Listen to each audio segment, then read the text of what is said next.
Good morning, everyone. It is now officially 7:31, so I'd like to call to order the Concord Light Board meeting for October 13th. As you are all seeing on your screens, we have changed the format for this meeting. So we will see how this goes. It will be new for me. So if I miss a comment or anything, someone will chime in and raise their hand and let me know I'm missing something. So, okay, with that, just in terms of meeting minutes, we did distribute meetings from August 10th. Alice had drafted those, and actually you're probably seeing that Alice is not joining us today because she has a conflict. She's actually traveling. So did everybody get a chance to read those minutes? I did. I was able to skim through them. I didn't do it in detail, but I trust that they're done well. Yeah. Okay. Well, I know I've read them. Well, I will entertain a motion to approve those minutes. I'll second. Wait, I need it first. Go ahead, Gordon. I moved to approve the August minutes, was it? August 10th, yes. August 10th minutes. Oh, right. Sorry, I'll second that. Okay. All right. Any discussion? Not seeing anyone. We'll need to do a roll call. Gordon? Aye. Brian? Aye. Pam? Aye. And Wendy's aye. So the August 10th meetings are officially approved. I do know that the July and September meeting minutes are in progress, so those will be forthcoming for the next meeting. Okay. And then so our next meeting is November 10th, followed by December 8th, and we have a special meeting on the 29th. So just a reminder. And with that, we will move right along to the chair's update. And I'll just remind folks, we have a pretty full agenda today, so I'm going to try to keep us on time by each topic. So as I always try to. So Dave, I'll turn it over to you. Great, thank you. So on the energy management side, 100 customers attended our climate friendly homes and vehicle webinar in September. 11 attendees requested heating and cooling coaching services so far. We announced our new our Drive EV purchase incentive at the webinar on September 13th and provided the first rebate under the program on October 1st, $350 for a Toyota RAV4 Prime purchased in the middle of September. One of the things that I just want to kick off, not a long discussion, but as we move forward, we're going to need to start discussing special rates and how we handle them. You know, for example, time of use, EV, net metering, controlled hot water heating, thermal storage rates. We'll need to keep these rates as we develop and implement time of use, you know, or will the rate be removed? So we really need to start that discussion, and you know, it's going to take several meetings to go through those, but we need to know if we're going to keep those rates or if we're going to do away with them as we move to time of use. So I just wanted to mention that so that it's on the board's radar. On the strategic plan, if you look on our website, you'll see that we're on target with many of the initiatives. A couple of highlights: the Rocks Wind will be brought online within the next couple of weeks. Gravel Pit solar project is still on track to be brought online by the end of 2022. You know, and as you go through that, you'll see many of the other items are on track as well, like time of use and AMI. So we're doing decent there, but I'd encourage you guys to go onto our website and take a look at those just to kind of see where we are. We're well into the 2022 budget process.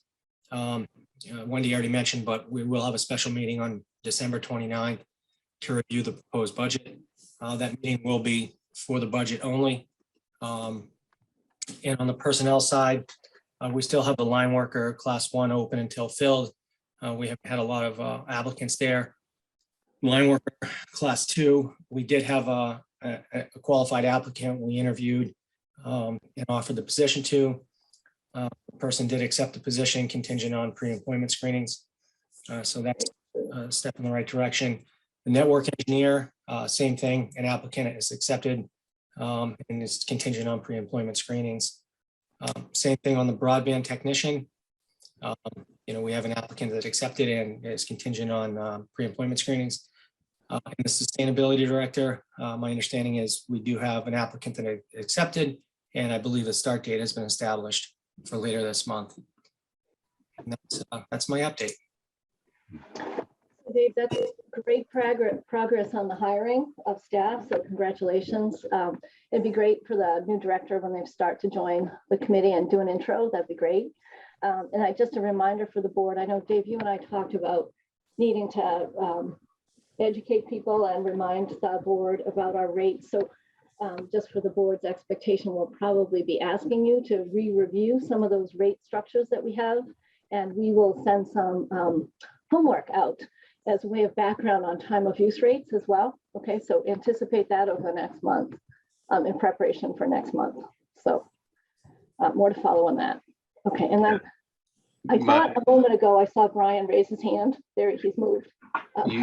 Brian. You just got to my question before I was able to ask it. Yeah, I was going to ask if, like the budget meeting, we could have, prepared presentations and education for the board on rates and why they're structured the way they are, as best as possible, and have a focused discussion on that. Thank you. Thanks. All right. Not seeing other hands. All right, so we'll move along to the broadband update. So Greg is out. Greg is out sick, so I'm going to attempt to do the update for him. Okay. So we currently have 1,522 active accounts across, residential and business. In terms of the backlog, we believe the backlog is about 140 customers at the end of September. And we've only received 3 additional responses since July. So we feel that that's pretty accurate. We're back to 25 to 30 installations per month, which is where we were pre-pandemic. So that's a good thing. Our target goal is 45 a month. And that is dependent on that 4th technician coming in. So, hopefully we get that new employee on board shortly. But going up to, 45 installations a month will be about a 33% increase. We are working with an outside contractor for pricing. We have pricing from one vendor. We're waiting pricing from another vendor, which is actually the vendor that does our emergency response. So we're hoping to get that third party started. The team's updating the terms and conditions. So you'll see those come out after staff goes through it. But it's been a little while, so we like to go through and review those and update them as needed. Many times we'll send the terms and conditions through our legal team to make sure everything's in good standing, and we'll probably do that with these as well. We're on the GIS migration. All of the broadband GIS data from a third-party application is transferred over to the ERSI town GIS application. So that's made some really good progress, and we're happy about that. And on the fiber inventory, the team's launched a full-scale project of the inventory, and going to do a maintenance and whatnot of what we have. One of the things I think that's important to mention is lead times. I'm sure you guys have heard about manufacturing and whatnot. Just for an example, 2-strand fiber, the lead time is 36 weeks, and 12-strand is 52 weeks. So we have that in stock, but we really need to factor that into the equation. When you have a fiber lead time of a year, that's pretty significant, and we're seeing that in other areas as well. So dealing with that. In terms of the core network, I'm going to defer that until next meeting when Greg's on. But that's the broadband update. So Dave, 2 things. It would be really helpful if you could put those updates sort of in writing for the board, so we just have that. Yep. And it sounds like you're making some progress on getting the backlog done. And I think one of the things we've asked for in the past is sort of a a projection, given the right staffing, knowing also that we're going into winter, we're going to stop doing installs, right? And then we'll pick back up again. So I think that the board and the public is interested in understanding when the backlog would be expected to be resolved. So if we can have that understanding, maybe we can talk about it at the next board meeting. That would be helpful. Yeah. And then That's- in terms of the third, the outside contractor, that's really for the street installs, right? And so I'm assuming your strategy is coordinated around that installation or that support as well, correct? The contractor is to do the installs from the road to the homes. Oh, yeah. Yeah, so, and then our team will bring the fiber into the house and terminate it on both ends. Yeah, yeah. So once we have that established, a contractor established for that, that'll help us be able to determine, how quickly we can get through the 140 that I mentioned. Okay. The plan is to get Exactly. to get you guys that information, but we need that third party before we can actually give you a decent estimate. Okay. All right, understood. Thank you. And so when you said you had fiber in stock, do you think, are you purchasing more? I mean, is that going to become a bottleneck at all, do you think? It sounds like you have some in stock, but not sure. Yeah, we have some in stock, but the important piece there is we're going to place an order now, but Yeah. People aren't. This stuff isn't sitting on the shelves, Right. to order, and we're seeing it in other areas too. I just mentioned it here because we just got pricing and all those lead times, which are significant, and Yeah. we've seen lead times on materials like that since back in 2008. So it's Okay. it is concerning, and we'll manage it as best we can. Okay. I just wasn't sure if it was new. I didn't realize it was an old issue, but maybe getting more critical. No, it's a new issue, Wendy. It's not an old issue. Oh, okay. Okay. Brian, I thought I saw your hand. There is a new committee, Article 41, for broadband. Could I get a 1 to 2 minute update on that committee? Did they get started? I haven't been following it. Yep. Gordon, I know the committee's just started. Do you want to give just a quick update? I don't know who else is here, but Gordon, you're our liaison for that. Yeah, sure. This committee is meeting once a week, which makes it the heaviest time commitment for any committee I've been involved in 12 years. The reason for the frequency of meeting is that there's actually not a lot of time to actually do anything, given that the charge is to present something in time for the next town meeting. So it would need to be whatever findings would need to be ready towards the beginning of 2022.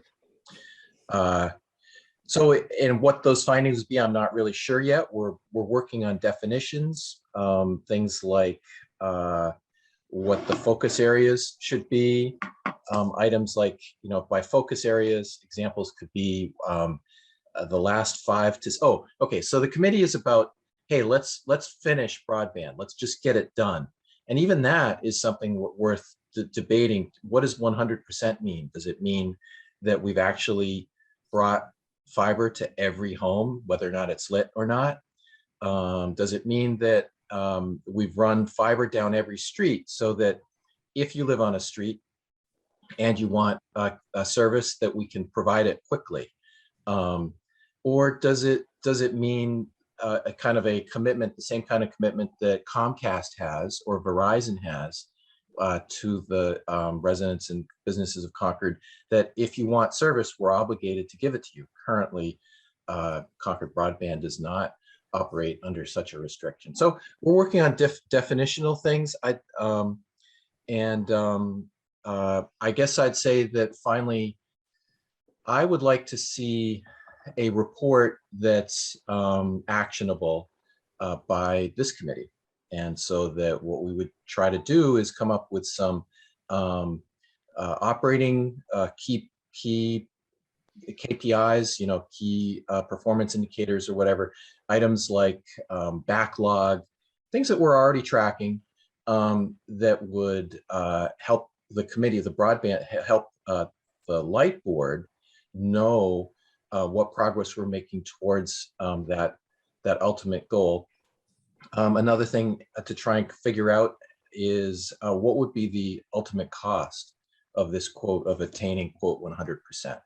And if I think that some of those definitions are probably too ambitious. The idea of putting down fiber, whether or not everybody actually needs it, is probably not a good goal, and I don't think that's one that this task force is focused on.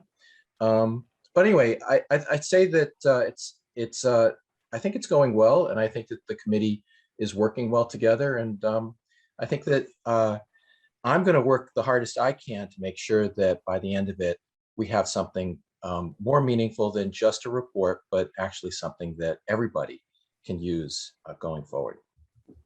Great, thank you. I'm glad to hear with that short timeline, they're meeting so frequently. Thank you. And Gordon, thank you for participating, because I know it's a big time commitment. So thank you. Thank you. Appreciate it. Okay, so moving on our agenda, we're doing well on time. We'll move on to the financials update. I assume Matt's up for that. Yep, Matt's going to give the financial update. Good morning. I'm Morning. going to share my screen. Oh, can the host give me access to share my screen, please? You should be able to now.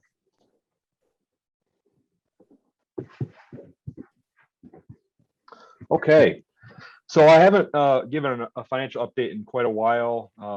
It's my goal going forward to do this quarterly, and if the board can direct me otherwise, if that's too often, too frequent, or not frequent enough. So what I've given you is kind of a high level summary with some with a kind of a dashboard type feel for some statistics for this part, what has gone on through the year so far. Sorry. And then I've probably kind of drowned you with a lot of extra information in the financial statements. I don't plan to provide that much detail every time, but this time I kind of felt that there were some questions from the audit that I wanted to address. So really, I think if you will provide these financials with the minutes, so all of the public can review them. So I'm just going to go quickly through what I provided you, and then if you guys have any questions, we can go over those, and I'll point out a couple of things that the questions that I had from the audit. So let me scroll to the top. So the first financial statement is just a summary balance sheet. This is what I plan to give you every month, or every quarter, I should say. The second one shows where we were at, we're currently at, and then the prior 2 years year end. So it gives you kind of a reference base so you can track variances. This is also summary level. The third one is a same thing, but it's broadband. The first one was electric. And then here we get to the detailed balance sheet. This is going to show every single account that we have on the balance sheet side, light plant, and then broadband, and then it shows the combined total. And this goes on for a few pages. Then we get to the statement of revenues and expenses. This is the same thing as an income statement. This is summary level for light plant and broadband. And then kind of the same type of deal. We have a 3-year comparison where we're at currently in the 2 prior year ends. And I can, if you would like this, if you like this report, I can also provide this with July 31st, 2020 and 2019, if that's a better use to you guys. And then here's the broadband of the same financial statement. And then here we get to the detail statement of revenues and expenses. I'm going to scroll down to this part. There was a question on what made up a line item in the audit. They've labeled it as salaries and benefits. Well, I had kind of said that was a misnomer, and there was a lot of stuff that made up that amount. All of these accounts that are listed under here make up that category. So I think this is a better descriptor as general operating expenses rather than salaries and benefits, because it includes a whole lot of other stuff. So if you want to take a look through there. And then the last financial statement, I believe, is I provided the budget to actual, so you can tell where we're comparing as we track through the year, where we compare to the budget. And these numbers should be the monthly basis. So we take 1/12 and then multiply it by 7 because we're in July, and that's what makes up the budget figures. So really beyond my summary, I don't really have a whole lot to talk about. So I'm going to go back to the summary and kind of highlight a few of the items. As we've talked about during the audit presentation, our unrestricted cash has gone down quite a bit from the prior year. It is picking back up now. So we were briefly at a negative. So we're actually positive now, which is good. And I think where we're tracking this year, we're going to be in a pretty healthy cash position at the end of the year. Our restricted cash has gone up, so that's kind of the offset to that unrestricted, which is good. Our accounts receivable has gone down a bit, which is good, because I think we were at a peak. I believe I wrote it up here. There was a peak in, I think, August of 2020 was our highest AR balance, which was a result of the COVID, the pandemic. And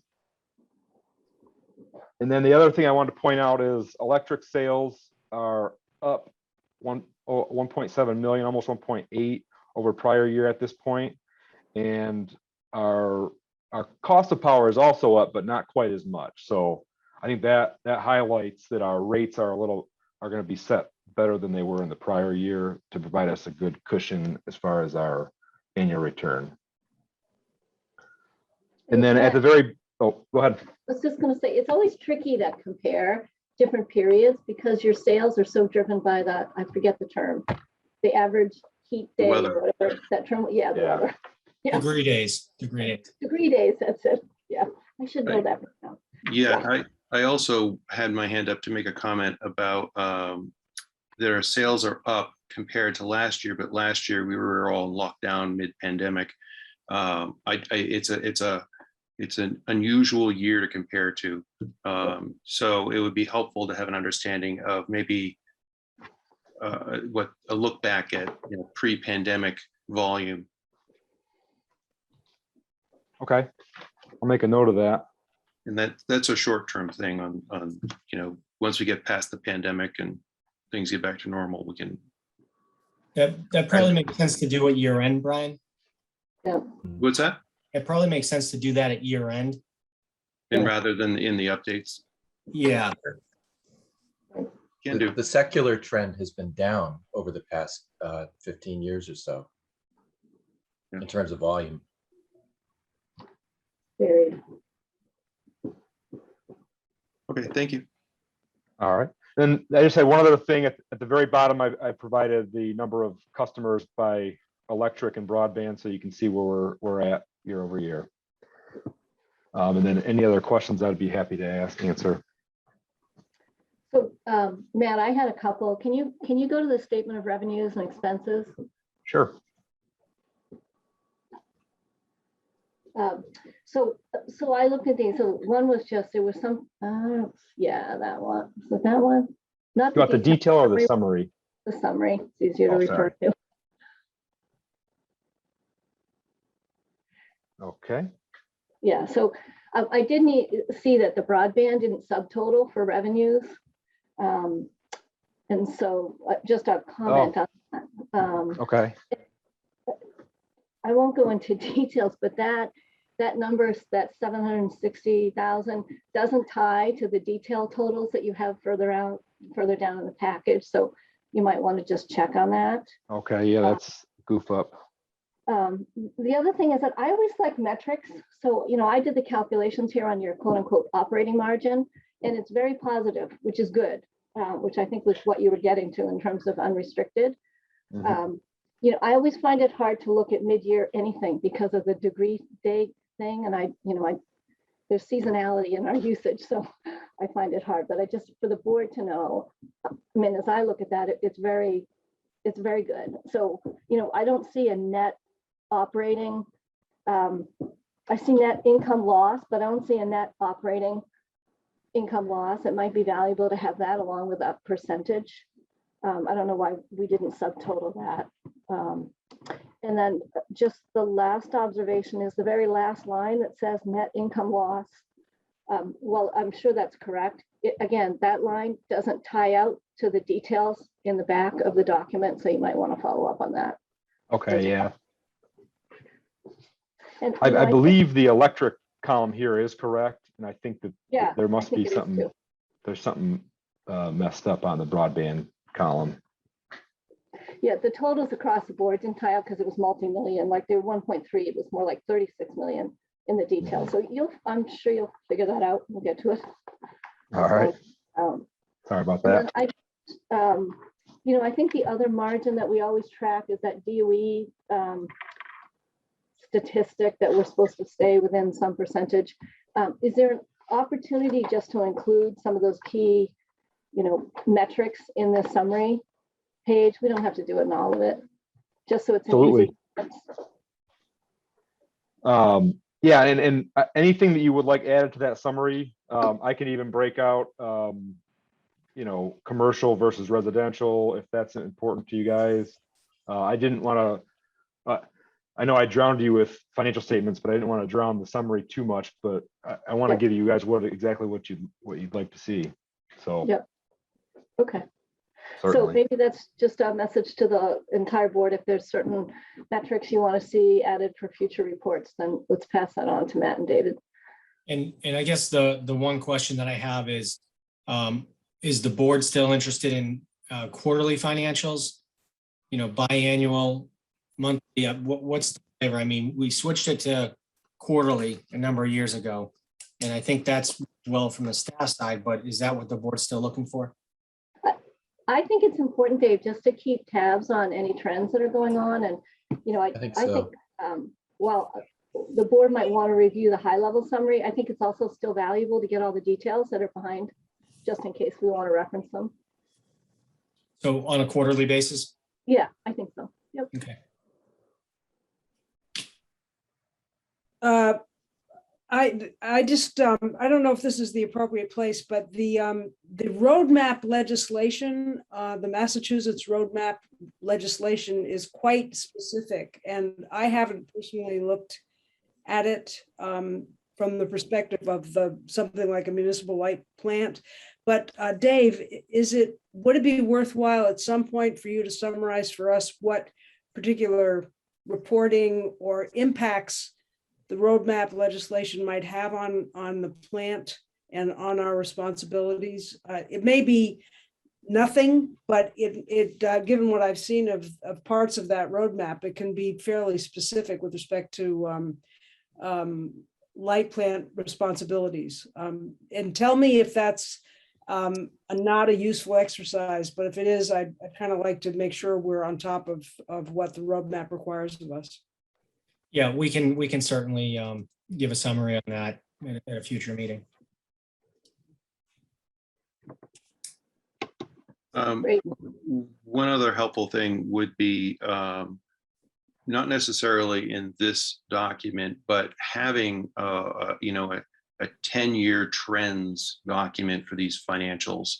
How have sales changed over 10 years? What are our changes in these expense account categories over 10 years as a reference document for board to understand, oh, this is in line and so forth.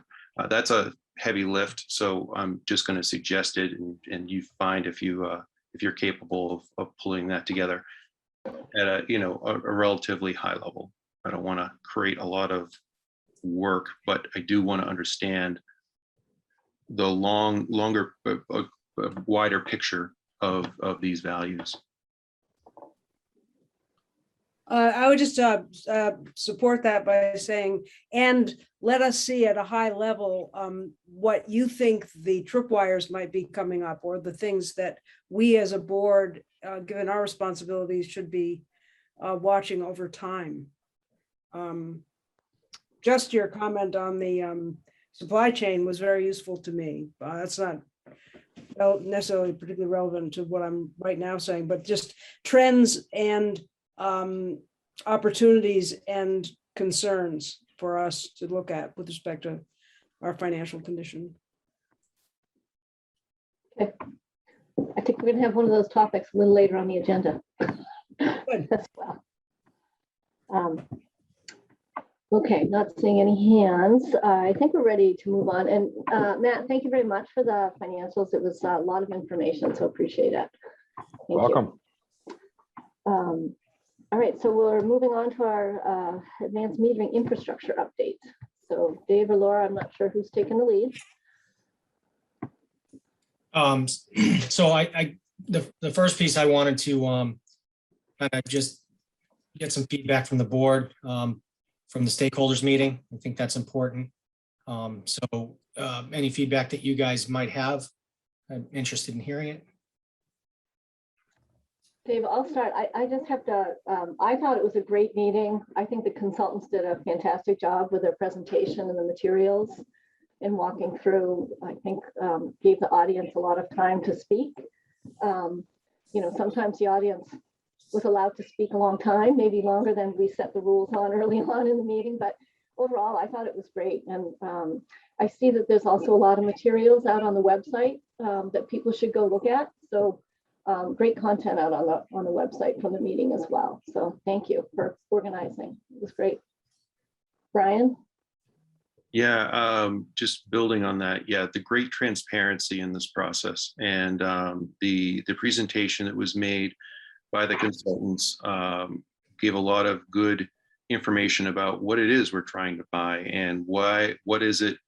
Getting past the should we, shouldn't we question, and actually, digging out detail in what it would really look like. I was very appreciative, and the website is extremely helpful for people to get up to speed and to understand what's going on. Even as a board member, it's helpful.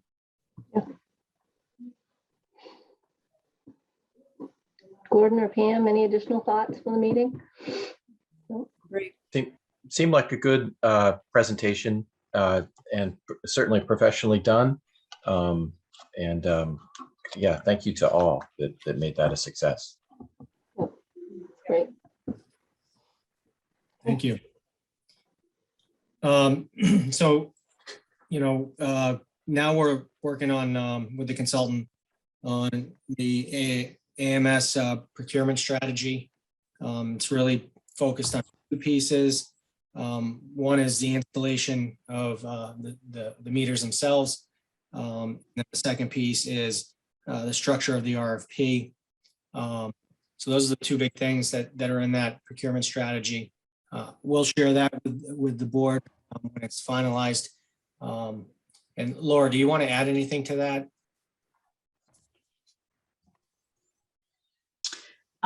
Only that in terms of a timeline, we're currently targeting an early November potential release date for this RFP with with submissions due before Christmas, which would then be, we would start to review, after the holidays at the start of the new year. That could potentially move, but right now, that's kind of what we're thinking. And, with that, I think one of the things that we'd like to see is we'd like to have a light board member on the review panel of the RFPs. And I know that's a pretty big lift, but, if we could get a volunteer and the board could agree on that, that would be great. I would be happy to do that. Thank you, Brian. I think you'd be a great candidate for that role. If everyone's in agreement, we'll nominate Brian for that role. Thank you. Thank you, Brian. Thank you, Brian. Dave, in terms of timing, I know we talked about this offline, but given that the RFP has to go out, I mean, the target is to go out in November. The expectation is that you might be sharing information with the board prior to then, and that we might have a discussion at the next board meeting, or are we going to solicit feedback from the board back to you prior to the board meeting? How do you want to handle that? Feedback on what portion of the project? The RFP. The RFP. Yeah, we want to get that to the board for feedback before it goes out. Right. So it's in pretty good shape. I don't expect to get a lot of comments back, but Yep. we'll be getting that out shortly. Right. So our next meeting, there's an opportunity to discuss it if there's any follow-up before it goes out, because it won't go out before the 10th, will it? November 10th. I have to double check the schedule. I'm not positive on that. Okay. Gordon? And just, there's an opportunity here. We're implementing a whole new platform for metering. If the RFP is too narrow, then we may be excluding certain capabilities initially. So just to try and keep it wide open. Some examples I'm thinking of is, bidirectional communication. Not to take it super technical, but it's within the scope of the RFP, maybe not necessarily what the board really wants to dig into in terms of details, but just try and keep it. And maybe some of those capabilities would get treated, discussed, bidded on, and ruled out, but at least try and keep it open. The RFP is what is open. It's not Okay, good. any one topic. We want to look at all the possible solutions and then make an informed decision. Perfect. It's Thank you. just another opportunity to remind the board and the public to please go to that website, read the Q&As about this project and the process, because all of that information is kind of covered. But Laura, let me pass it on to you, because you can speak to it better than anyone. Yeah, just a couple things. With respect to your question, Gordon, the approach is going to really be to say, look, CMLP needs, for example, load control. How does your solution address load control? Okay, Perfect. so we're not prescribing exactly how it has to be done. We're saying we have these needs. You tell us whether your system can do it and how it can do it. So that's the way in which we're trying to keep it very open and technology agnostic, is just identifying what we need and you tell us how you do it. Okay. And with that said, Wendy, I did think it might be helpful, and I don't think it would take very long if we just did a quick view over to the website, if you wouldn't mind, because I did also want to talk about one other item that's important for this project. So here's the homepage for the municipal light plant. And if you noticed over here on the left, and we're reorganizing and redesigning this, by the way, that's on our goals. I don't think it'll get done by the end of this year, but we're working on it. Stop. So, Sorry, we're seeing the agenda. right. Aw, okay, hang on. There we go. Okay, do you see the CMLP homepage now? Yep. Yeah. Okay, so over on the left here, there's a tab called 2021 Advanced Metering System. So if you go to that page, this is where, Wendy, you were just saying you can find all this information. Here's the RFP that we issued for the consultant, the one who gave the presentation at the stakeholder meeting. Here's the project timeline. Here's a summary of what we're trying to accomplish. Here's the results of the customer survey. Here's some information that happened at the stakeholder meeting. Here's what we're calling a benefits fact sheet. This is what we expect the system to be able to do for us. And then here's the sort of frequently asked questions. And one thing we did do after the stakeholder meeting is we did receive a couple of additional comments, questions, and concerns from stakeholders at that meeting. And so we updated those frequently asked questions to include the additional comments. So even if you've seen the FAQs before, you may want to take a look again because they have been updated. Another big element of this project is going to be a benefits quantification. What we mean by that is we've had a number of citizens ask, hey, look, what's the cost benefit ratio for this project? If we're going to spend a bunch of money, how much money are we projected to save? And how long is that going to take? The consultants, who are very professional, have put together a very detailed summary, adding up what we believe to be the savings over a 15-year project horizon, and compared that against a pro forma cost. Because of course we won't know the cost until we receive the bids. But before we did this project, we want to do some kind of, rough estimate of what we think the cost would be. And so we're busy finalizing that study, but that will be available on this website as well when that's complete, which I believe will be fairly shortly. So those are all the things I wanted to add. Thanks, Laura. It's actually great to point out the website and the content. So great. The consultants, I can clearly see the value of having the consultants help organize and provide some independent perspective and structure to the process. So I think it's been very valuable. Yeah. Good initiative. So other questions from the board? Not seeing any. I'm going to move along. So Dave, we want to move on to the winter power pricing topic. Thought this was an important one to have on the agenda. We, went through the 2022 budget. Obviously, power supply is the largest item in there, and we're seeing some forecasted increases that are significant. And so I'm going to let Laura kind of run through that, but I think it's important to get that on the board's radar. Thank you, Dave. Before you all walk away from this meeting with a view of a rosy financial outlook due to the 2021 year-to-date financials that Matt went through so helpfully, I need to give you an injection of reality about how the picture is going to change or is likely to change rapidly. But first, I think it might be helpful. You were asking some questions about, look, how do we look at financials year to date when we know the degree days are so different? How can we just compare KWH against KWH? We do have information on that, and I'm going to go ahead and this time I think share the correct one. Let's see, put this over here. Okay, so and I'm sorry, not all of this data is graphical because it's year-to-date working numbers that I work with every day. But what this is by year, by month. This shows the total degree days during the month.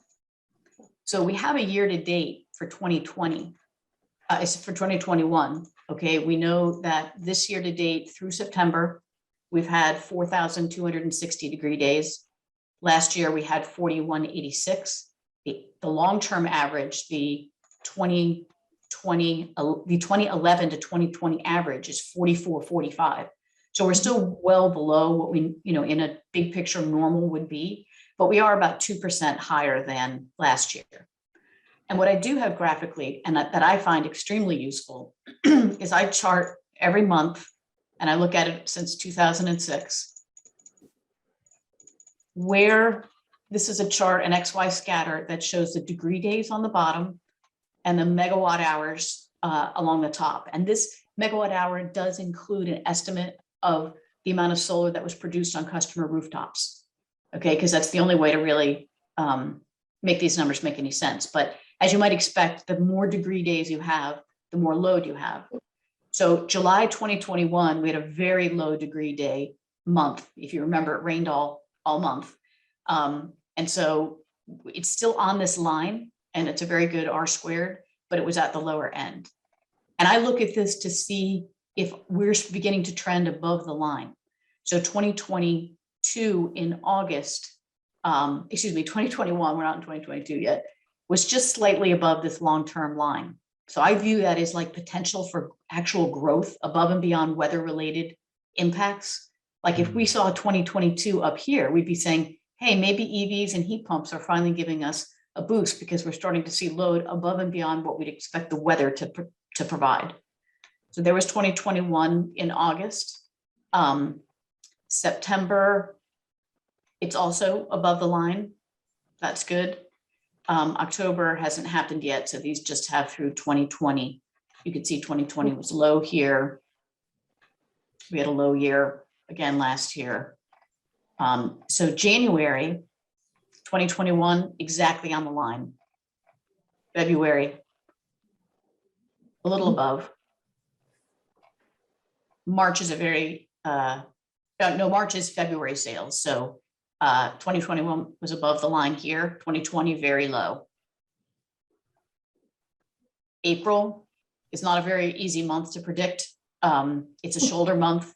And so it's not, you know, it doesn't have a huge weather impact. So results are kind of all over the place, but you can see, look at 2020. This was right at the start of the pandemic. May 2020 way down here. And 2021, you know, closer to the line up here. June, we had a big June. This is what helped sales a lot that Matt showed you in the volume category, because we had a very big hot June this summer. Yeah, so anyway, I just want to show you that because it has kind of answered or helped inform the question you brought up about how do we compare what we're seeing for load, you know, against historicals. What does it really mean? Yeah. Okay, so the next thing we want to talk about is the winter price forecast. And basically, Quick go ahead. comment, Laura. That's awesome. It's great to be able to kind of standardize the numbers so that the limited variables become our actions about electrification in other areas, removing the large variability of weather. That's very helpful. Thank you.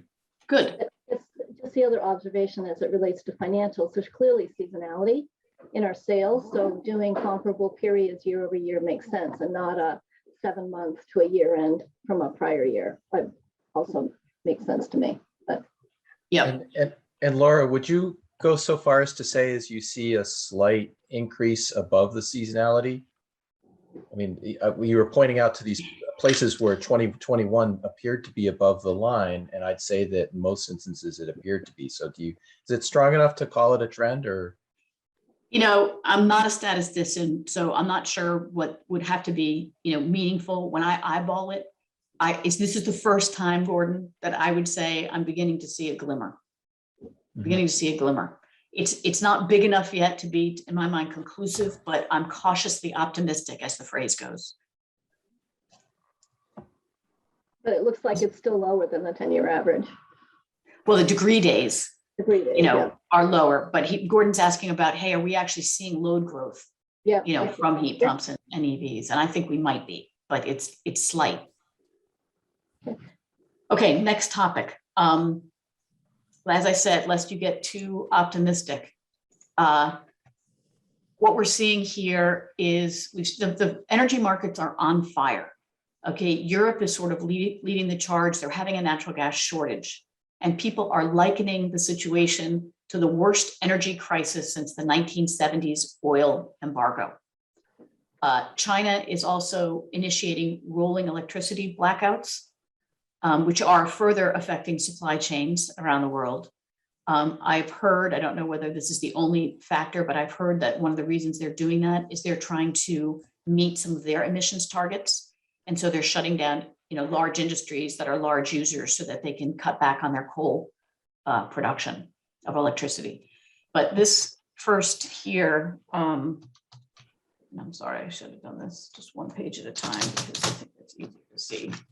This is a graph of European natural gas prices. And you can see we've gone from a decade low in 2020 to a huge high in a very short period of time. And in particular, since about June or July of this year, the market has just been on an absolute tear. You might say, well, what does that have to do with us? Natural gas can be liquefied and transported around the world. So if prices are very low in the United States, we will simply export that gas to Europe. And so the US has to compete with worldwide prices, even though we're on our own continent. You can see that reflected. These are Henry Hub natural gas futures, which are based in Louisiana. So they're right on our home turf. And you can see this dramatic rise in mid-2021, and they've gone up to levels that we haven't seen since 2014. At the same time, because because natural gas prices are very high, this is pushing electricity prices up as well. In New England, our fuel on the margin is still natural gas. This $6 Henry Hub price, believe it or not, it takes $12 to get it from Louisiana to New England. And because we're very constrained in the winter, that makes $18 a million British thermal unit, which translates into $175 a megawatt hour. Again, not seen since 2014. And So- Laura, would I be accurate in saying our average energy within the portfolio right now is about 7 or 8 cents? And so that equates to about 17 cents, 17 and a half cents for energy only. You are absolutely correct, Brian. There's So that's no a making 10 words cent. about that. That's a 10-cent jump. And if we had a full portfolio of natural gas, that would be a 10-cent rate hit. Yep. That's a big shock. So next, I'm going to, and last, I'm going to show you what the impact is on CMLP. So as you know, we cover the vast majority of our needs on a forward basis. So we usually have about 80% covered, but we leave 20% open to spot. And what I'm going to show you right now is the effect of these increased prices on that 20%, just the 20% of open spot volume. Okay, this, because we already have the other part fixed. So these increases in the market aren't going to impact us. But basically, if we look at our December through February open position, which is really the time period that's been most dramatically affected by these high prices, we're currently forecasting that to cover that short during that time period, with if we had these $175 persist, dollar prices persist, would be 2.3 million. That's an increase of 1.5 million over what was in the 2021 budget. And here is a chart that will show you, again, these are the dollars we anticipate that we would need to cover the December through February position. So when we did the budget last year, we were forecasting around, $900,000 to $1 million, okay, of cost. That has now become 2.3 million. So we essentially have a $1.3 million mark-to-market impact. What that means is these are not losses we've incurred. We will not definitely pay 2.3 million to cover this. This is simply the current forward price estimate. If prices stay at the levels they're at now, okay, and we had to cover at those prices, it would cost this. And what we're proposing to manage this, if this happens, okay, is not to raise prices overall, but simply to use a mechanism we've always had in our pocket, but haven't used, at least since I've been here. And that's a purchase cost adjustment, a PCA. This would place a temporary, excuse me, surcharge on just the winter bills. So the December, January, and February bills, which would actually be, I think the the December, January, February usage, which would actually be the Jan, Feb, March bills. We could place a surcharge on just those bills to manage this cost increase. Right now, if we didn't have any reserves, we would have to probably implement a PCA of 2 to 3 cents to meet this financial need. However, as you also know, during the year, during 2021, we keep a running total of what we've actually spent on power and what is set in rates. And as you know, that fluctuates up and down all the time. And so year to date, we've spent less on power than was projected and was placed in rates. And so we have a little bit of a reserve. That reserve will continue to ebb and flow for July through December. And exactly how much we have available at the end of the year is unknown. Okay.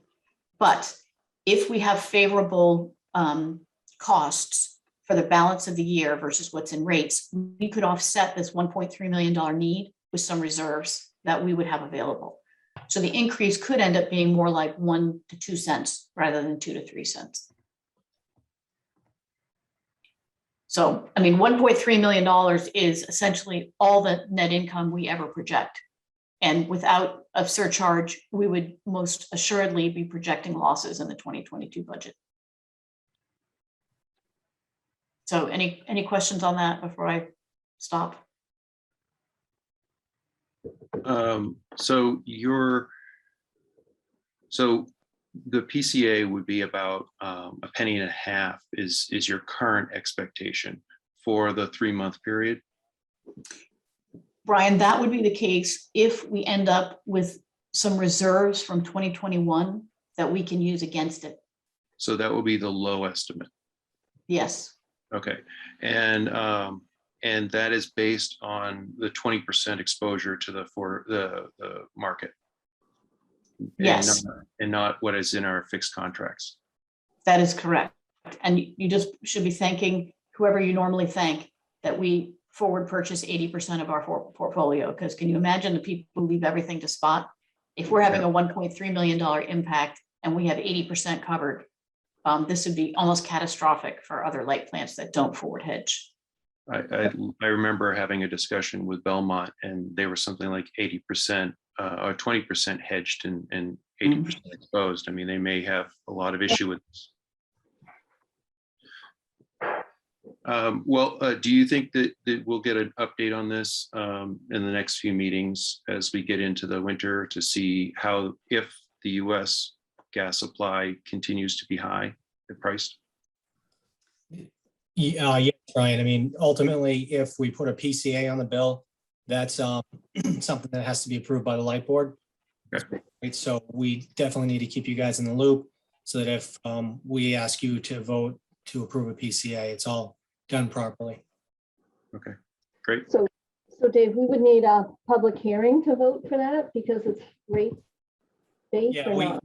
we would probably do it inside of a light board meeting and suspend and go into a rate hearing and then come out of it and vote. So yeah, we'd follow that process.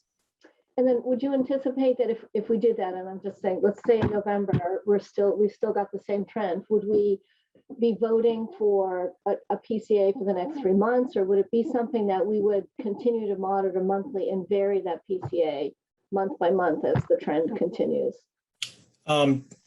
Typically in the past, when we've done these, we've done them for the period of time based on the analysis that was done. Yep. You know, I think the thing that's important to remind the board is that power supply is revenue neutral. So Yep. if we put PCA in and we over collected, let's say, Yep. that money would go in the power supply fund and we could do a PCA credit if we wanted to. So Yep. in the past, we've done it for a period of time, but we could review it monthly if needed. And Yep. I think we probably want to keep looking at the numbers anyway, just to be on top of it. But Yep. Just Gordon? Laura or Dave, but Laura, do you have, I get the sense from your presentation that the prices might come back down again, but your chart doesn't look like that either. It looks like a spike. Do you think that they'll come down? You put it another way, you've proposed a PCA for 3 months. Is that just because that's the limit of our visibility, or is it because you think that it might come down after the winter's over?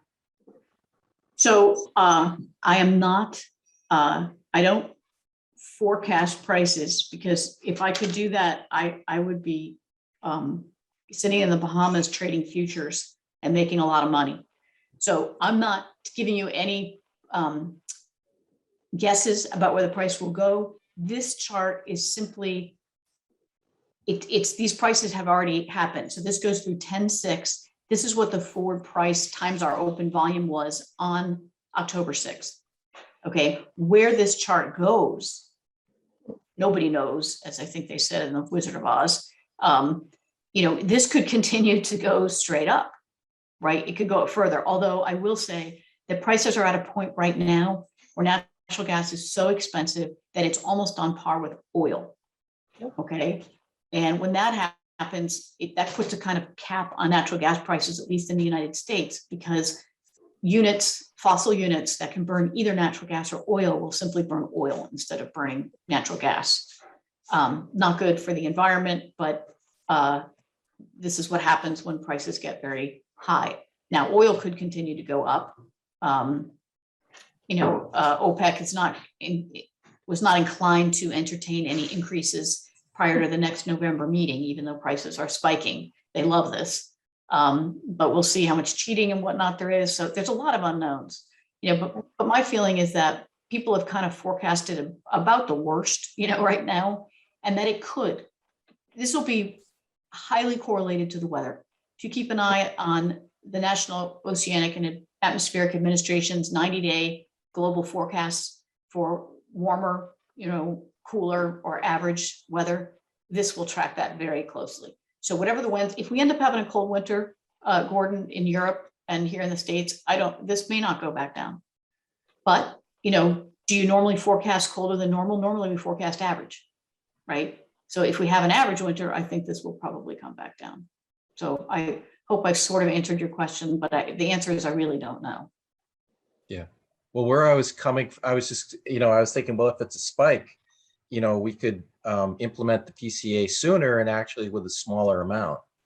And then we just shave the peak off and average it over. And that would have the advantage of reducing the pain, so to speak, in people's wallets by just spreading it out over time. It could also help our standing with respect to other munis in the comparative costs that we like to keep an eye on.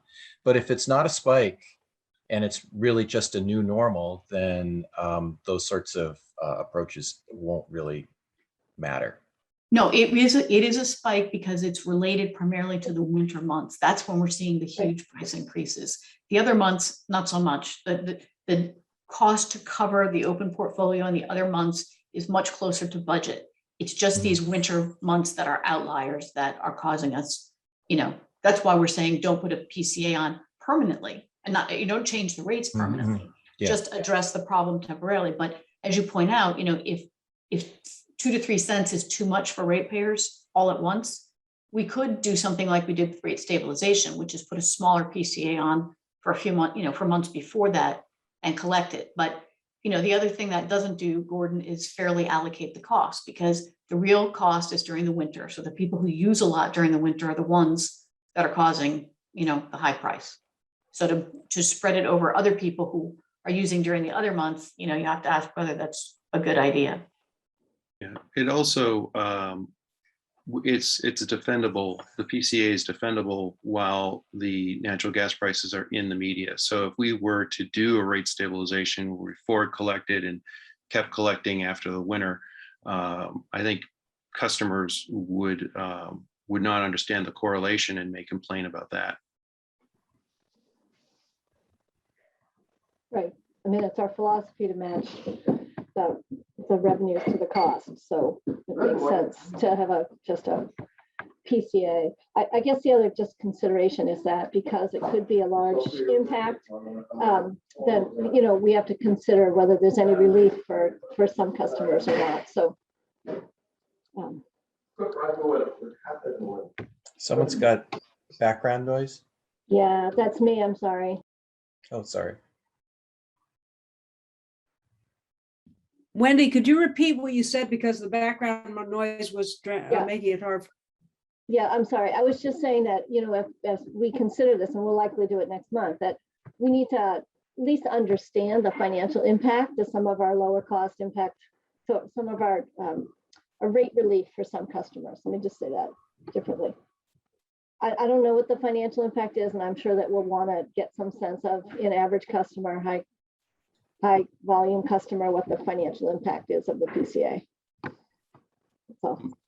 Wendy, you just made me think of an interesting question.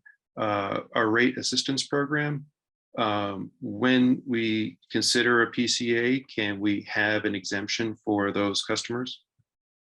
That's where I was going, Brian. Okay. Just something to think about.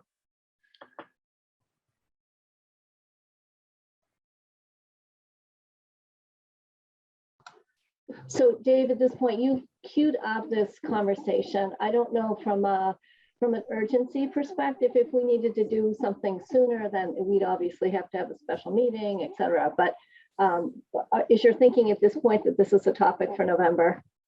Yeah, this will definitely be on the agenda for November, with expectations that we'd suspend the meeting, go into a hearing, come out of the hearing and vote the PCA to go through. based on the numbers that we're seeing today. So yes, you should expect it on the November meeting. And can we just consider some rate assistance as well as you're strategizing on that? Thanks. Yep.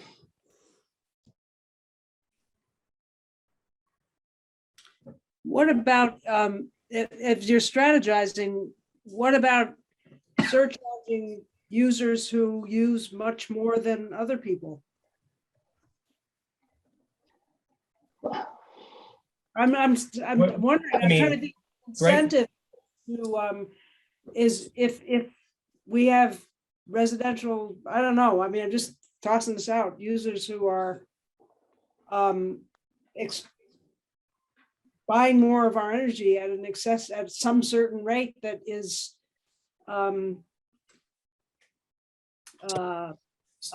what, is there any way to create incentives to use less energy is the question. And whenever we're dealing with this kind of stuff, I think we should ask the question. So I think right now what we're dealing with is that 3-month peak. We weren't really talking about rate philosophy and charging more to other people. We're dealing with one specific thing. If, you know, the board wants to talk about rate philosophy, I think that's part of the bigger picture. But right now we're dealing with that winter potential spike is what we're trying to address. Yeah, I'd agree, Dave. Thank you. Okay. Not seeing more questions from the board. We're doing well on time. Thank you all. Are we ready to move on to? Pamela Good has her hand raised. Oh, sorry. This is where I haven't. Okay, Pamela. Hi, Pamela Dritt, 13 Concord Green, Unit 4. I urge you guys to actually deal with rate philosophy. I was really impressed by the rate stabilization fund and how well it worked to smooth out and make it easier for people to pay the bills. And we need to build, I think we need to build a similar fee cushion for two kinds of coming investments, the ones that you so beautifully explained to us, Linda, but also because pretty much all of Concord's ability to fix climate change is going to land square on the shoulders of CMLP. Because we can't legally require the heat pump and residential solar and EV charging adoption that we want to for new buildings or anything else. It's going to be up to CMLP's incentives to make builders want to do that. And we're going to have to pay for it somehow. And we also need to directly invest in things like industrial battery storage and fleets of EVs instead of the line trucks we've got now and stuff. And we're going to have to and industrial storage and the broadband build out. These are all really good investments that pay off, but is going to require us to spend money on it. And so I think that we should raise rates as much as we can, as slowly as we can for all customers so that we can make these investments that we're going to desperately need to make so that we have the money to do it. And I really agree that unfair distribution of the pain of paying is a question you should talk about, but I think that dealing with it, like Pam said, by giving relief to the needy instead of trying to exempt them from start is the way to go. So I think that you should please, you already have the ability to raise, I believe, 0.5 cent per year. I think you should do that. You're never going to have it too high. We may be at the top of municipal rates now, but I'll bet you we aren't at the top of municipal rates for all green energy. And that's where we're aiming. We got to pay for it gradually as much as we can. Please don't try to keep the price close to what the costs are right now, because we have to make these big investments. So. All right. Thank you, Pamela. I think as it relates to rate strategy, you'll be seeing that over the next couple of months, because that is, we mentioned that a little bit earlier, we're going to start re-educating the board and really start thinking long-term on rate strategy. But we do have a very deliberate cost of service study that we completed to make sure that our costs are in fact equitable to the customers that we do have. So more to follow. Right, but you need to build up the funds for the balancing and for the investments, and then make them equitable. Yep, understood. And that's part of our strategy. So you'll see more of that, hear more of that. Brian? Yeah, Dave, a quick request. I think last month you had sent out the MWAC comparison of commercial rates. Do you have the residential available that you could share to the board? I don't think I've gotten them yet. When I do, I will. I can, if we have time and you want to, I can bring that up, Dave. We can just distribute it. Yeah, okay. That'd be great. Thank you. Right.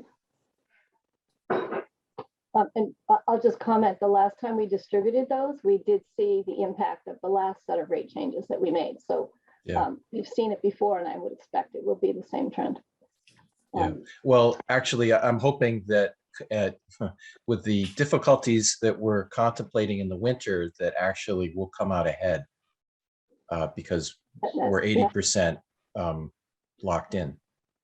Yep. Well, we'll see. Okay, let's move on. So I think the next agenda item is the renewable energy credit strategy, which also gets to Pam's question.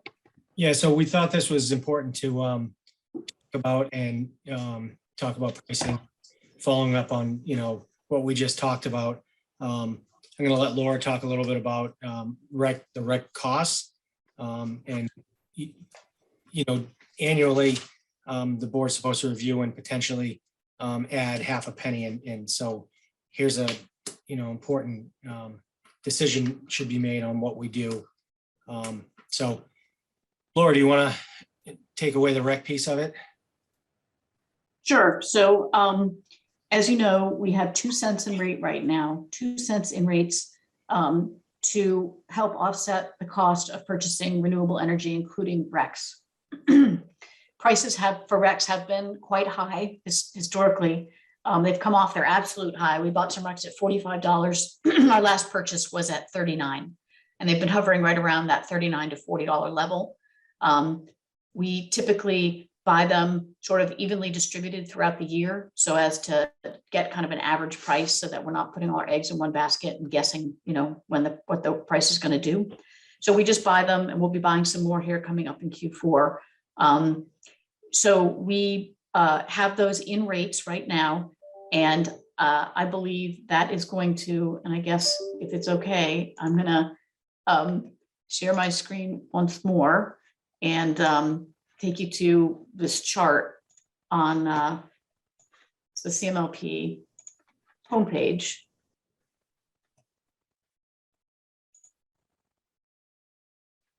This is under electric service, power supply portfolio right here. And we've seen this before. Some of you may remember this. What it is showing us is that in 2021, with the amount of money currently in rates, okay, the 2 cents, we believe that we are going to be about 78% of our power will come from energy for which we have retired the energy credits. Okay, the different colors just tell you what type of energy we're retiring the RECs for. So green is Massachusetts Class 1, blue is our hydro that comes with Maine Class 2, pink is the nuclear, 4 is NIPA. And then it shows you this 6% solar. This is the in-town PPA production from the landfill and from the W.R. Grace property. That's not counted in the 78% because we don't own the RECs for this and we don't retire them. But some people like to know how much this is. So I got a request, I think, from Terry Ackerman to show this. That's why that's there. But this bar starts all these things, orange, pink, blue, and green, we own, have title to certificates, and we retire them. This would be the amount of money that we would have available from the 2 cents in rates to purchase Massachusetts Class 1 RECs at $45. So for example, if prices continue at $39 to $40 instead of $45, this will probably inch up closer to 80% or maybe in the low 80s. You know, it's dependent upon what the price for RECs does. But you can see we are already well on our way to 100%, and our commitment is to get there by 2030. So, and next year, without raising the additional 0.5 cent, it still has 2 cents in rates. We're projecting to be close to 90% renewable, okay, because we have more energy coming from Massachusetts Class 1, hydro, and nuclear that will bring up the amount of generation that we purchase that comes with RECs and that we retire. And so with the same amount of money and at the same price, we'd be able to purchase the same amount of unassociated Massachusetts Class 1 RECs, but the total would bring us closer to 90%. So my feeling is that given the price pressure we're already going to be facing from this recent spike in worldwide energy prices, and the fact that if I could show it to you, the MWEC rate comparison will show us not only very close to the top, but getting close to being on par with the investor-owned utilities, you know, that we compete with. Now, granted, they are not necessarily 100% renewable, so we're comparing apples to oranges, but we are very high on rates, and we're way ahead of sort of a gradual schedule to get to 100% by 2030. So my feeling is don't burden the ratepayers with additional 0.5 cent on January 2022 that would only get us, you know, from 90 to say 95 or 100. Why pressure the ratepayers to get to 100% by 2022? You know, why not we take a more financially prudent approach, gradually raise rates and get to our goal maybe before 2030, but not necessarily by 2022. So that's my thought. You know, I'm just the rates person, and that's what's open to the board to discuss.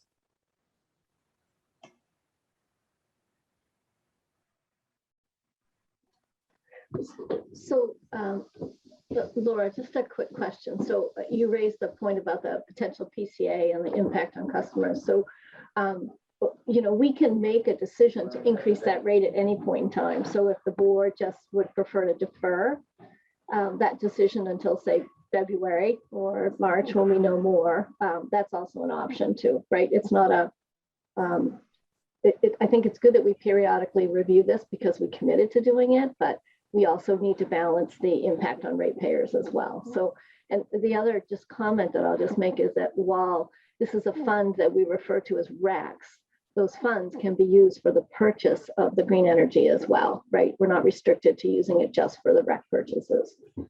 That's correct. Brian? I just want to confirm, Laura, that 45%, 44% that you're showing is based on a REC value of $45 a megawatt hour. That is correct. Wow.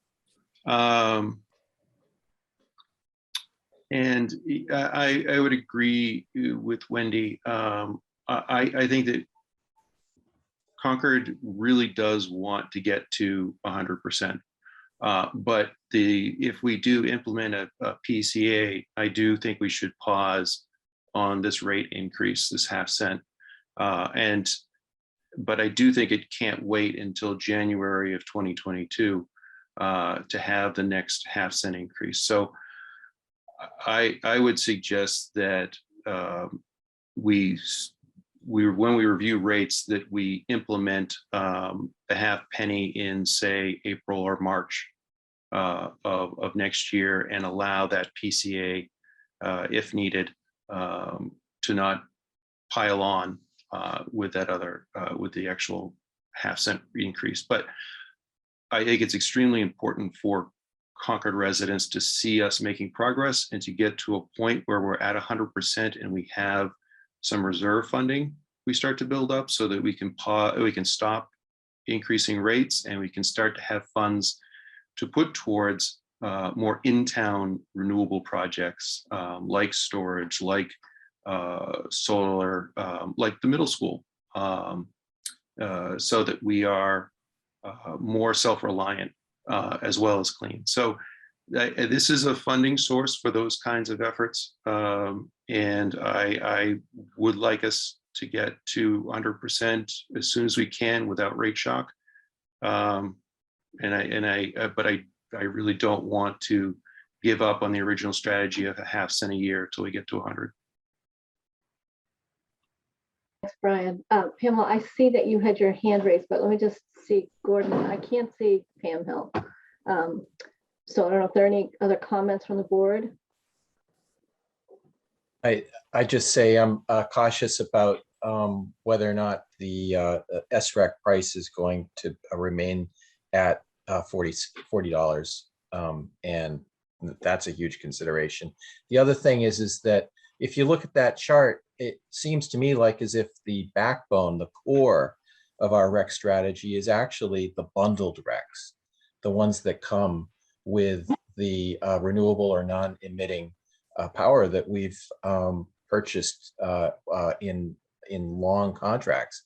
And you know, to the extent that we can do that, that's beneficial also for stabilizing rates too. So. Thanks. Pamela Hill, any comments? No. Okay. So Dave, can I just ask a question? Because our budget is coming up, right? So from a sentiment of the board, it would probably be helpful for you to understand if we would anticipate a rec increase sometime in 2022, right? And, you know, Brian, you mentioned April. I actually think, you know, that maybe that's a good strategy. So from a planning perspective, we might anticipate in the budget doing something that would be April through December. But I also would be hesitant to plan for a January 1st change or a change sooner, knowing that this PCA is potentially in front of us. And I think the PCA is going to be very important for us to consider and support. Yeah, so I mean, if the sentiment on the board is to lean towards an April through December half a penny, that would be helpful for us to know so that we can put that into the budget model. If we don't, you're going to see half a penny for 8 months out of the year, lower than anticipated. Laura, you're on mute. There you go. Yeah, we may need to consider some rate design question here. You know, Brian, you mentioned building up the reserve to be used for other things like a battery. Right now, administratively, when we have this rec increase, you know, we've put all of it into the energy charge, which means it can only be used for energy. So if the intent is really, you know, as Pamela Dritt said, more to build up funds for other investments, you know, and not strictly renewable energy, you may want to consider a half a cent rate increase rather than, you know, a half a cent increase to the amount of renewable energy, you know, that we're attaching specifically to energy. Does that make sense? So I didn't know, we did this policy discussion before, and the overarching strategy was use RECs to get to 100% or sooner because it is something feasible to get to 100% versus building all the solar in town and so forth. But that once we established, we got to that zero emissions portfolio, that we would then you create the buffer to stabilize, to maintain 100%, and that we would decrease by half a penny if we started to see that that reserve was full and they were over collecting. Others have talked about using that reserve to invest in clean energy products. I'd have to look back at past discussions to know the policy between like marking those funds for just portfolio versus investment. I don't think they're marked that way in the policy, but you may know better than I do. So It was discussed at length that the surcharge, it's not a surcharge, but that portion could be used for rec purchases or investment into renewable projects. okay. Yes. Strategy was for now to purchase recs and to get, carbon free. And then if something came up, we could use the funds for other things. So if we were to do that, that would be a discussion we'd have with the board. So, right now it's for the purchase of recs and retirement. And Yeah. I just wanted to say administratively, the way it's set up now, the money could not be transferred because it's in the energy component of the rate. We would just have to do some rate restructuring to accomplish what the original policy goal was, is all I'm saying. I see. Okay, so I'm looking at this chart on the website, and I could see if in 2024 we could be quite over collecting quite a lot for recs, and at 100%, where we could start to reduce the collection rate, and yeah. So I don't think this is something that it is permanent.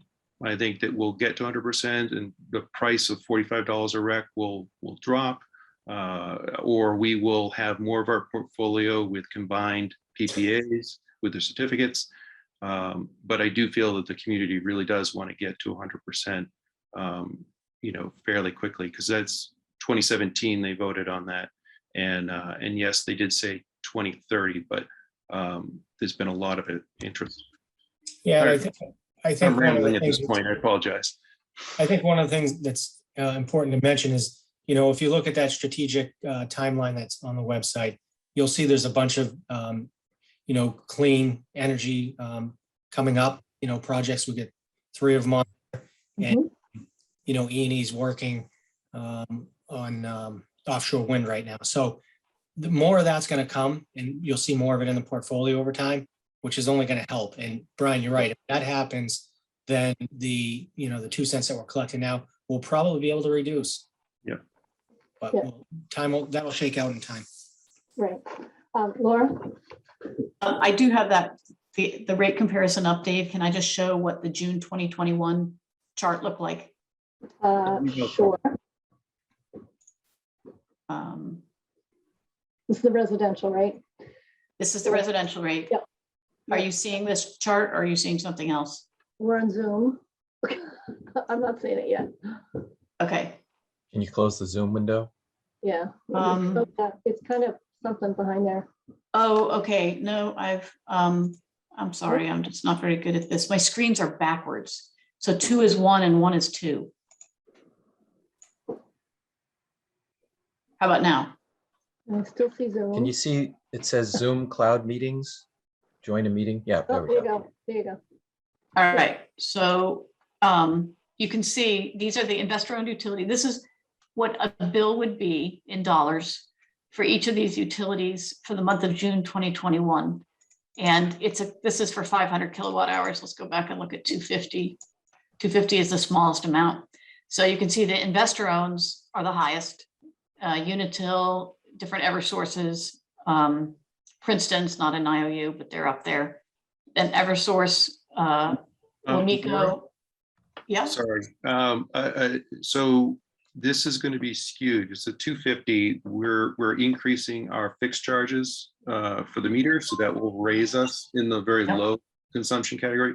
Could we look at the 750 or 1,000, which I think average residential is 1,000? No, average is not 1,000. It's closer to 830. Well, then we could look at this Look at 750. each one. Keep Yeah. going on. So for small users, because Brian's right, we have raised the fixed charge.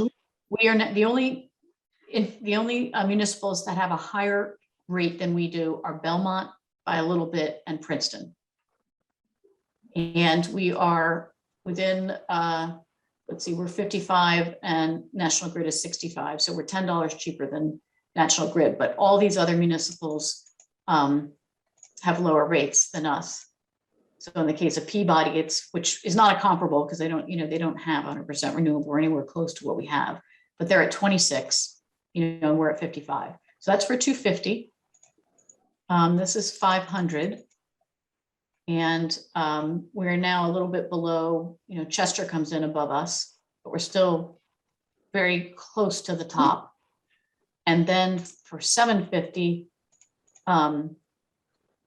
we fall below, we have Russell and Chester that come in above us in addition to, Belmont and Princeton, but still, very close to the tippy top. And this is what's concerning me and why I'm, thinking, let's don't burden the ratepayers. Why is it so important to get to 100% in 2022 versus 2024? Should we really place this financial burden on people just to say we're 100% renewable 2 years earlier? Our commitment, as you've said, Brian, is 2030. So I'm just concerned about that. I can answer that question. Why is 22 more important than waiting until 24? It's the residents have continuously voted that this is a value that they value, and having the climate emergency. I can go back to all the previous public statements by advocates in town. They want this done, and they want it done as soon as it can be done. So yeah, I understand your point, but I think that we're not the average community. Yeah, the only And thing I'll I'd just say, Brian, is remind we're you not, that we we're have other not- strategies to support, right? So if we need to balance that against the other investments. So we have AMI investments coming, and we do know that we need battery strategy. So we need to balance it all. So I think we're on a good path at this point. But I think we sort of still collectively, as a board said, as it relates to RECs and revisiting that vote, that we'll look at it again, maybe for Q2 in 22. So Gordon, sorry. Yeah, and here's just one example of where the timeline matters in my mind anyways.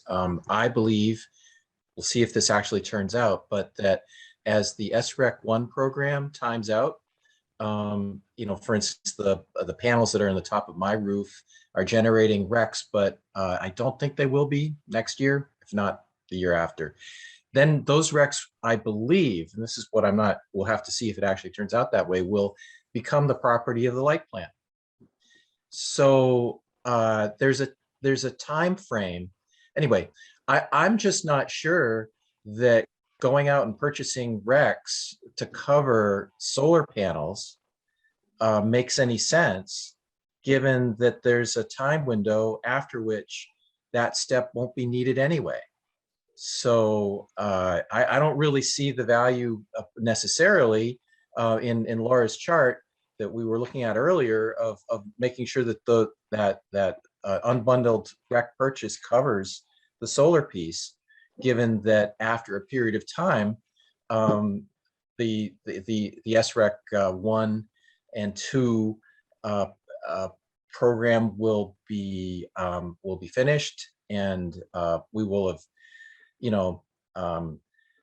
gathered the economic benefit of the SREC program, and we can move on. So Thanks, Gordon. And Dave, I didn't mean to cut you off earlier. I just want to give you a chance to comment because I think you started to say something. no, you're good. You covered it for me. Okay, Pam.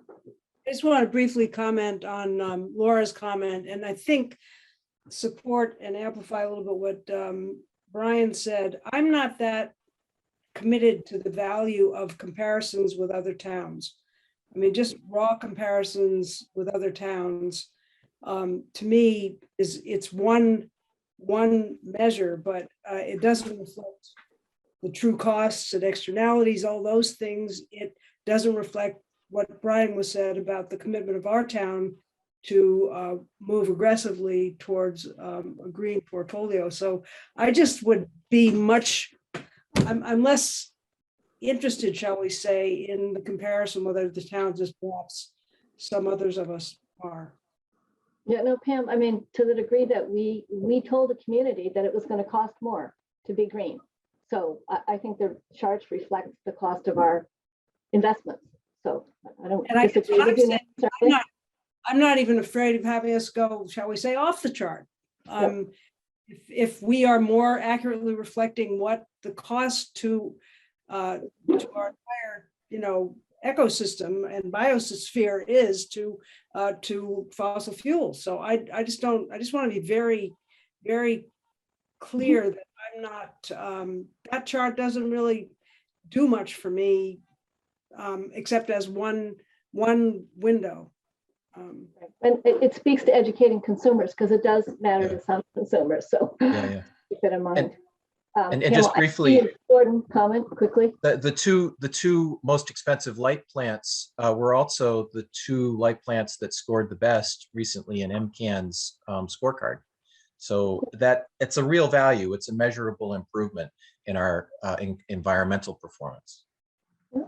It's also good to see the class 1 rec market getting more expensive because that is the additionality of us retiring recs. We are not the main driver of that price increase because we're too small, but that's what we want to see. We want to see higher rec prices because that spurs more renewable development to reap that value and then incentivize the market, which is what we're trying to do as a town.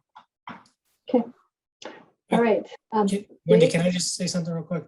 I think it's Sure. important for the board to keep balance in mind here. I know we have goals and we want to get carbon free. But when I hear things like, the prices can be on the top of the chart, I get worried because then you start looking at, okay, the commercial sector, 52% of our sales are in the commercial side. And if we're too high, businesses will leave and then that will impact rates for all ratepayers. So I think there's a balance, okay? And I think it's important to mention that. Yeah. And we Agreed. made a deliberate strategy in our rates last year to lower them for a certain segment of our business to retain them. So we're balancing a lot of things, Dave, to your point. So By the way, I appreciate the comment. That's helpful. Yeah. Thanks, Pam. All right, Pam Ledritt, I know you've been got your hand raised there for a little while. Thanks. I just want to have you keep in mind that you're going to have to spend money on broadband infrastructure immediately, and that's really going to pay off, and it's not going to pay off soon. So please, we're way under the Eversource and the other rates, and we're getting much more value. Also, I appreciated what Gordon said about covering solar recs. I don't think we need to do that either, because it's building up of those capabilities, solar capabilities in our town is a real value for us, in addition to the recs that we don't have for it.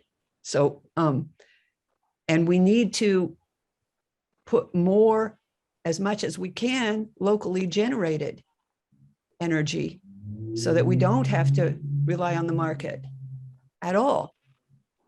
And that makes Concord a good place that we can have to attract businesses and industrial clients too. We can afford to pay for it. We should. We need to keep the rates up as much as we can in order to make these investments. Battery storage, put a solar installation on the middle school, switch the fleets to electric, all the school buses. This isn't something the school department budget will do. We'll have to do it.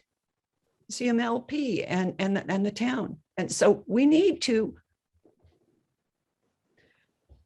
please do raise the rates as much as you can, because it's going to lower them later. And also be affordable to give the kind of relief to seniors and renters and people who don't have control and don't have the budget that we need. Thank you, Pamela. I think Pam Hill. Yeah, just very briefly, this reminds me, I think we do need an update on the middle school at some point. I think that's a very, very important symbolic and practical statement about where this town is going. And I may have missed something along the line, but I think an update on solar for the middle school and fleet and everything is very important. Yep. It is so to the school now or not, for example. Yeah. Yeah, so No, plans were to make it solar ready. Dave, I don't know if you want to comment on whether there's been any additional progress since our meeting last month rather, on the school.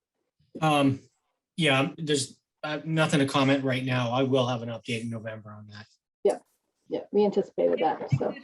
Maybe that should be a once a month agenda, just to keep us on track with that. I don't Yeah, think so. I think it's as needed because we might have an update, every month, depending on what's going on. So I think that's something that the chair and myself will determine when it comes on the agenda, but November, there will be an update. Yeah, so it is discussed from the agenda every single month, so there just wasn't something significant today to share. Okay. So, okay. All right, so we are coming to the end of our stated agenda items, and we are ready to move on to liaison and public comments. I don't have anything from a liaison, and Gordon commented on the broadband committee, so we're ready to move on to public comments. So I will entertain hands if I can see them from the public. Okay, this could be a first. Okay, Pamela, you've had comments a few times already, so let's keep them I have. unique. Um, I saw a school district in, I believe, Arizona or Arkansas, or one of those A states, that put a solar installation on their school that was so beneficial that it paid for teacher salary raises. I don't see why we couldn't do similar things, maybe not to that extent, but those things will pay for themselves and generate money. Power plants in our own state on our own public properties like schools. We really, people need to be educated about the benefits of that kind of thing. Mhm. Yep, understood. And the middle school is a town municipal property, so that's part of the strategy discussion I think Dave will speak to next time we talk on the middle school. All right, I am not seeing hands. Dave, can you just keep me honest? I think I'm not seeing additional. No, we're good. Okay, we're good. So with that, I would, unless the board has other comments, entertain a motion to adjourn. I move that we adjourn the meeting. I second. Pam, second. All right, so we'll take a roll call vote. Brian, Yes. Pam, Yes. Gordon, Yes. and Wendy says yes too. So we are officially adjourned. Thank you all, and we've got a few extra minutes to your day. Thank you. Thank Thank you. you.